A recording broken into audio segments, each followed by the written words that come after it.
सभी को नमस्कार। मैं Kiran Dubey dream IAS YouTube channel की तरफ से आप सभी का बहुत बहुत स्वागत करती हूँ।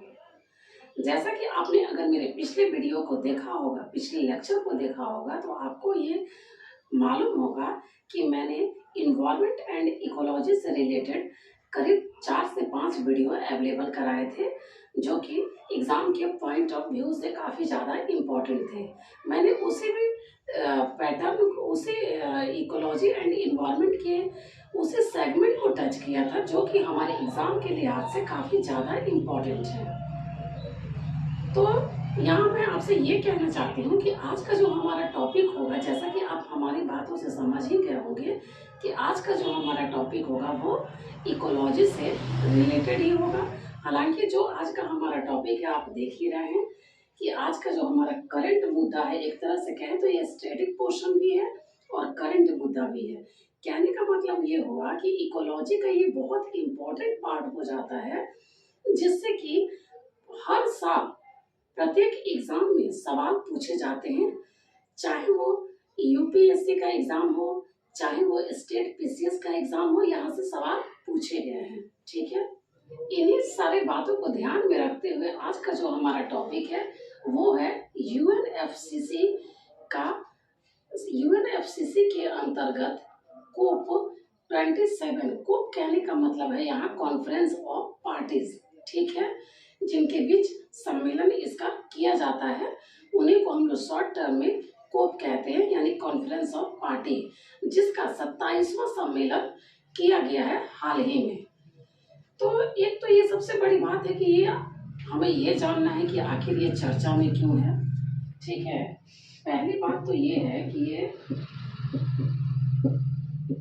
चर्चा में क्यों है, क्योंकि जब तक हम ये नहीं जानेंगे तब तक आगे बढ़ने का कोई मीनिंग नहीं होगा, कोई मतलब नहीं होगा।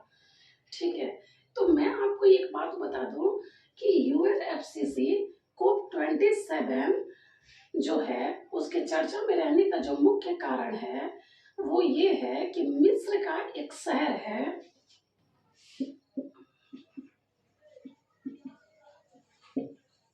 मिस्र का एक शहर है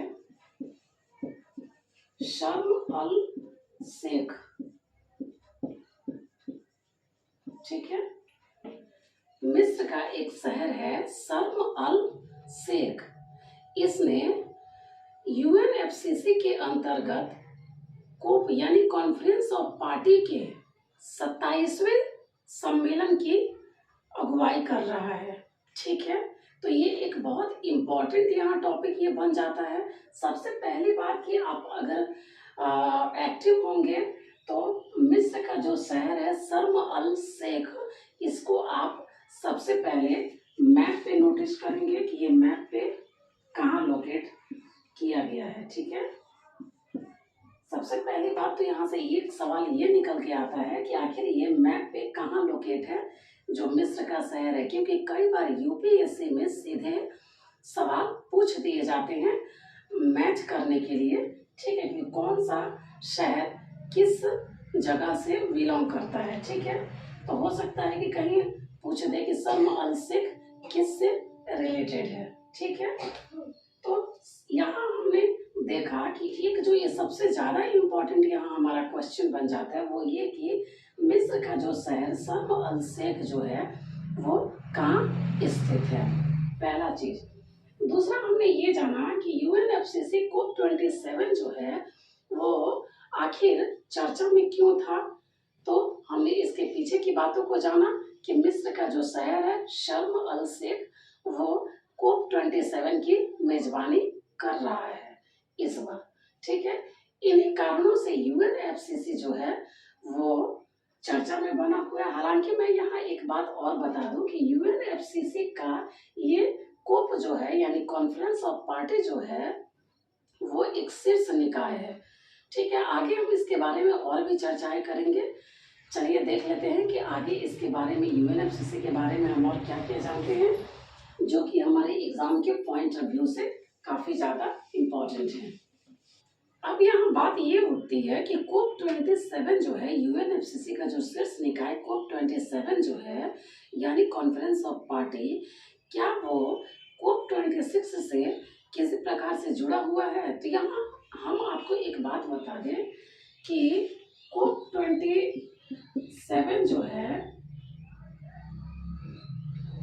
COP27 जो है वो COP26 के परिणामों पर आधारित होगा। ठीक है, आधारित होगा या आधारित है। ठीक है, ये एक बहुत इंपॉर्टेंट टर्म है कि COP27 जिसकी चर्चा हम आपके सामने कर रहे हैं वो COP26 यानी कॉन्फ्रेंस ऑफ पार्टी 26 जो हुआ था उसके परिणामों पे ये आधारित है। ठीक है, साथ ही COP27 का जो प्रमुख एजेंडा है, COP27 का जो प्रमुख एजेंडा है वो है, अगर सीधे तौर पे हम बात करें तो वो है कि पेरिस समझौते के अधूरे कार्यों को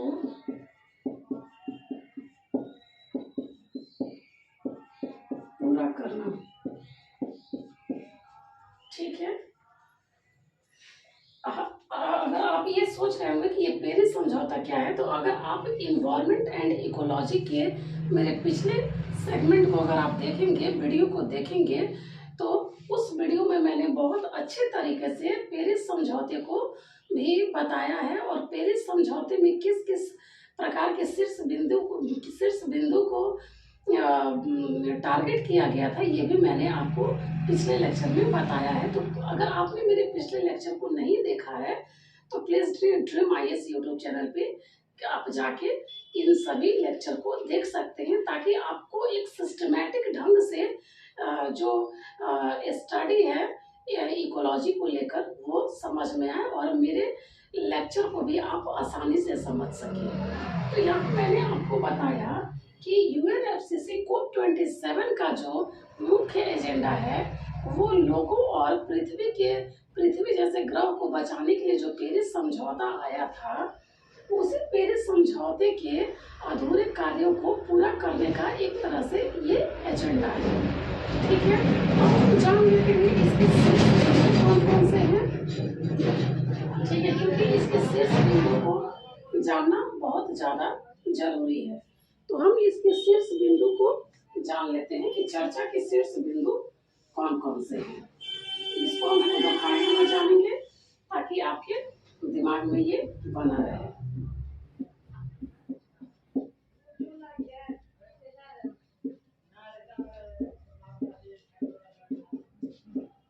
चर्चा के मुख्य शीर्ष बिंदु, पहला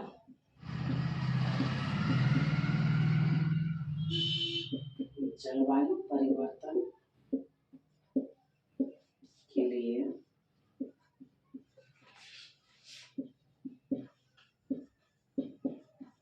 प्रतिरोध क्षमता का निर्माण करना। दूसरा ग्रीन हाउस गैसों को तत्काल कम करना। तीसरा विकासशील देशों में जलवायु परिवर्तन से संबंधित वित्त पोषण की प्रतिबद्धताओं को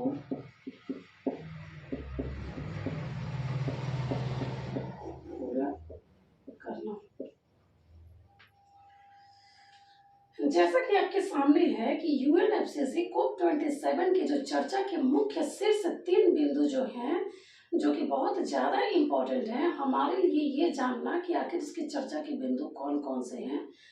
तो आप देख रहे हैं कि पहला जो है वो है जलवायु परिवर्तन के लिए प्रतिरोध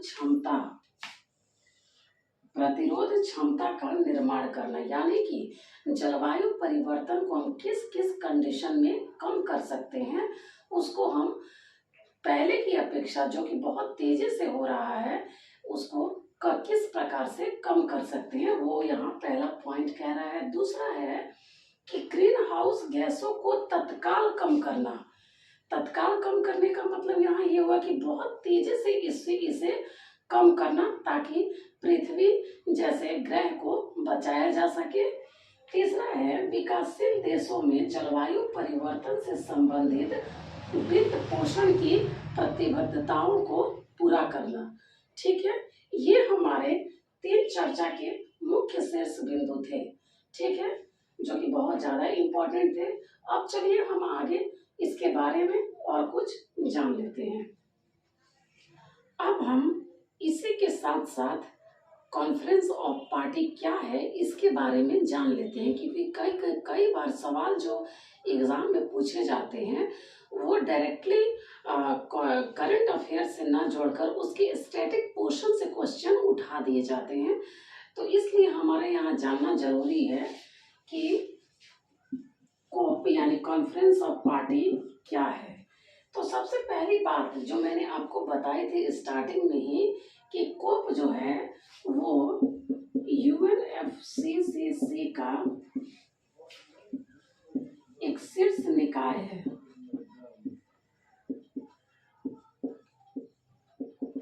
अर्थात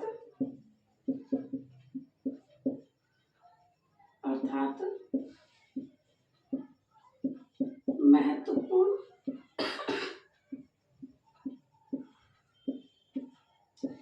फैसले लेने वाला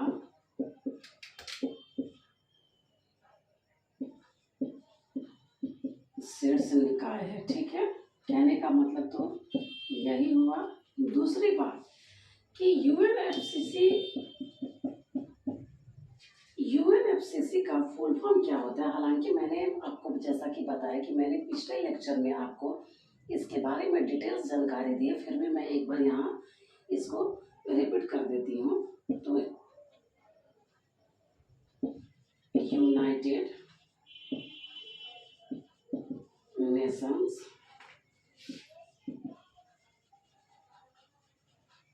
फ्रेमवर्क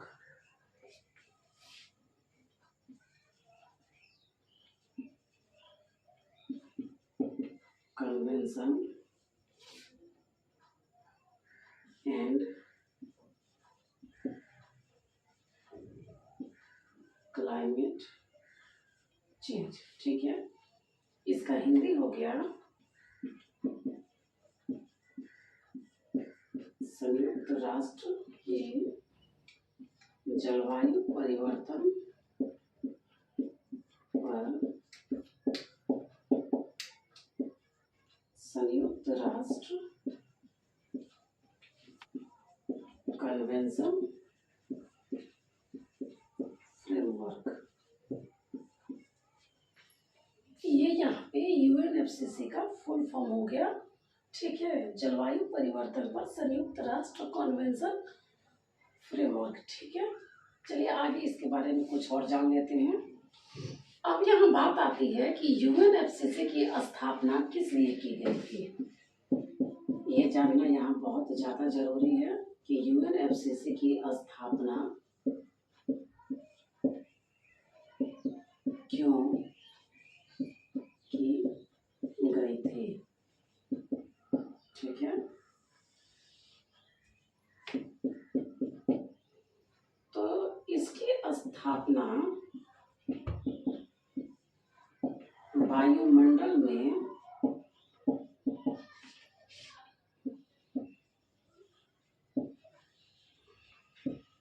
ग्रीन हाउस गैस की सांद्रता को करने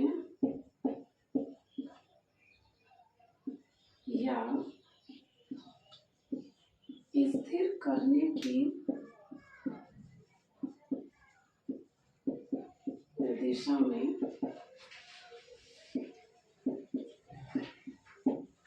कार्य करने हेतु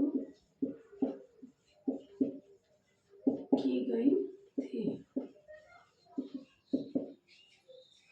इसको आप याद रखेंगे कि यूएनएफसीसी की स्थापना क्यों की गई थी, किस टारगेट को अचीव करने के लिए की गई थी। तो सबसे बड़ी बात जो यहाँ से निकल के सामने आती है वो है कि वायुमंडल में ग्रीन हाउस गैसों की सांद्रता को स्थिर करने के लिए या कम करने के लिए, जिससे कि वायुमंडल में किसी प्रकार की क्षति न हो, उस दिशा में कार्य करने हेतु यूएनएफसीसी की स्थापना की गई थी।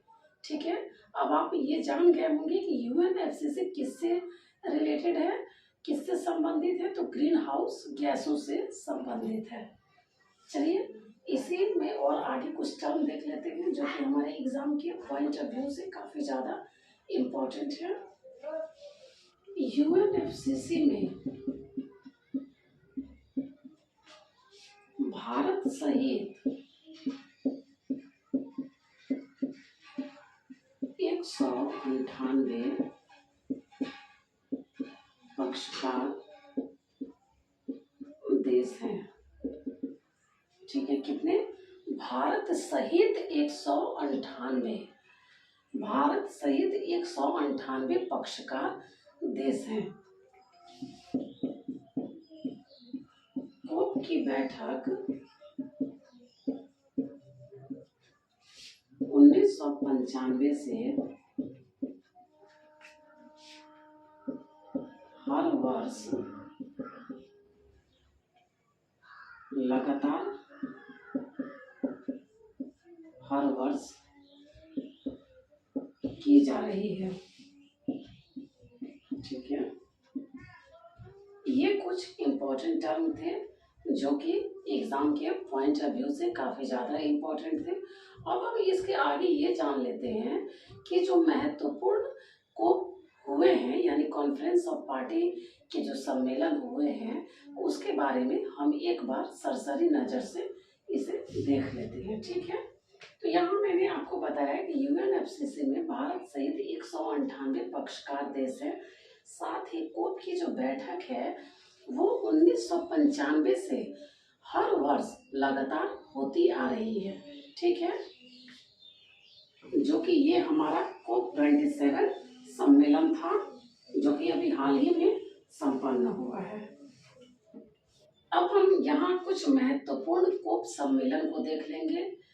यहाँ एक बात मैं आपको ये बता दूं कि यहाँ हम सभी कोप सम्मेलन को, यानी कॉन्फ्रेंस ऑफ पार्टी जितने भी हुए हैं 1995 से लेकर लगातार, उन सभी में कुछ चुनिंदा जो कि इम्पोर्टेंट थे उस लिहाज से, जिसमें कुछ महत्वपूर्ण निर्णय लिए गए। ठीक है, तो इसमें हम कुछ इम्पोर्टेंट कोप को ही देखेंगे, कॉन्फ्रेंस ऑफ पार्टी को ही देखेंगे, जिसमें हमारा पहला है कोप फर्स्ट, जिसको 1995 में बर्लिन में आयोजित किया गया था। कोप फर्स्ट आपको मैंने पहले भी बताया है कि इसे 1995 से लगातार हर वर्ष इसे आयोजित किया जाता है, इस सम्मेलन को। दूसरा जो इम्पोर्टेंट कोप सम्मेलन था वो है कॉन्फ्रेंस ऑफ पार्टी थर्ड। ये क्योटो यानी जापान के क्योटो में इस सम्मेलन को शुरू किया गया और इसमें क्योटो प्रोटोकॉल से संबंधित महत्वपूर्ण निर्णय लिए गए 1997 में। ठीक है, तीसरी जो कोप इम्पोर्टेंट थी वो थी कोप 8, जो कि जिसकी मेजबानी भारत ने की थी 2002 में नई दिल्ली में। ठीक है, उसके बाद जो इम्पोर्टेंट हो जाता है वो है कोप 21। इसके बारे में तो सभी लोग जानते होंगे, जो कि 2015 में फ्रांस के पेरिस में संपन्न किया गया था, जिसके तहत पेरिस सम्मेलन जो कि बहुत मतलब महत्वपूर्ण सम्मेलन साबित हुआ, जिसमें 2 डिग्री सेल्सियस से कम करके 1.5 डिग्री सेल्सियस तापमान को कम करने का निर्णय लिया गया। ये उसी पेरिस सम्मेलन की बात हो रही है। पांचवा जो बहुत ही इम्पोर्टेंट सम्मेलन था वो था COP26, जो कि स्कॉटलैंड के ग्लासगो में हुआ था। ठीक है, तो ये हमारे यहाँ कुछ महत्वपूर्ण COP सम्मेलन हो गए जो कि हमारे एग्जाम के पॉइंट ऑफ व्यू से काफी ज्यादा इम्पोर्टेंट थे। इसी लेक्चर के साथ आज का वीडियो हम यही समाप्त करते हैं। अगर आपने इससे संबंधित अन्य इकोलॉजी के वीडियो को नहीं देखा है तो please dream IAS YouTube channel के लिंक पे जाके आप सभी वीडियो को देखिए और उसका लाभ उठाएं, क्योंकि एग्जाम के पॉइंट ऑफ व्यू से मैंने बहुत सारे सेगमेंट को वहाँ पढ़ाया है। ठीक है, इस वीडियो के साथ इस लेक्चर को समाप्त करते हैं। मिलते हैं नेक्स्ट लेक्चर में एक नए वीडियो, एक नए लेक्चर के साथ, जो कि एग्जाम के पॉइंट ऑफ व्यू से काफी ज्यादा इम्पोर्टेंट होगा। इसी तरह से बने रहें हमारे ड्रीम आईएएस यूट्यूब चैनल पे। धन्यवाद।